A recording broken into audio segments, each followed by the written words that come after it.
ওসমান হাদিকে খুন করেছে কারা? ওসমান হাদিকে খুন করেছে সে বিপদগামী তরুণ। মাসপিকা বাংলাদেশের প্রশাসন কি করছে? বাংলাদেশের প্রশাসন ওসমান হাদির খুনিকে এখনো ধরতে পারেনি। 24 ঘন্টার মধ্যে সেই ওসমান হাদির খুনি প্রশাসনকে বৃদ্ধা আঙ্গুল দেখিয়ে দেশ থেকে পালিয়ে গেছে। মাসপিকার এই প্রশাসন এখনো বসে আছে। মাসপিকার ওসমান হাদি একজন প্রার্থী। মাসপিকার আমরা বলতে চাচ্ছি যে যেখানে প্রার্থীর কোনো নিরাপত্তা নেই সেখানে একজন সাধারণ জনগণ, এই গ্রাম বাংলার জনগণের নিরাপত্তা কোথায়?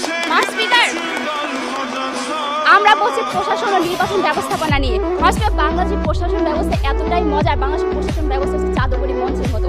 এখানে ভোটাররা না গেলেও ভোট আগে একলাই চলে যায়। মাসপিকার বাংলাদেশের নির্বাচনের ব্যবস্থা নাই, কবর থেকে উঠে মানুষ এসে ভোট দিয়ে যায়।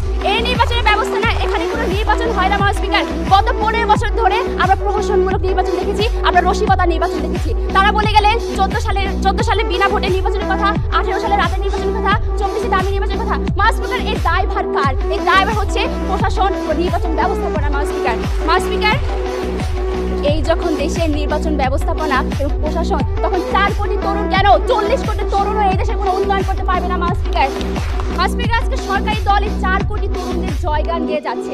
আমি তাদের প্রশ্ন করতে চাই, এই 4 কোটি তরুণ কি ঐক্যবদ্ধ ভোট ব্যাংক কিনা? মাসপিকার আজকে 25% তরুণ তারা নিজেদের মাঝে 3-4 ভাগে বিভক্ত। কেউ জামাত সমর্থন করে, কেউ বিএনপি সমর্থন করে, কেউ আওয়ামী লীগ সমর্থন করে, এমনকি এদের মধ্যে অনেকে আছে নির্বাচন করতে কোনো আগ্রহই নেই। সুতরাং এই ক্ষুদ্র এবং বিভক্ত গোষ্ঠীকে আপনারা কিভাবে আগামী নির্বাচনের নিয়ামক দাবি করেন তা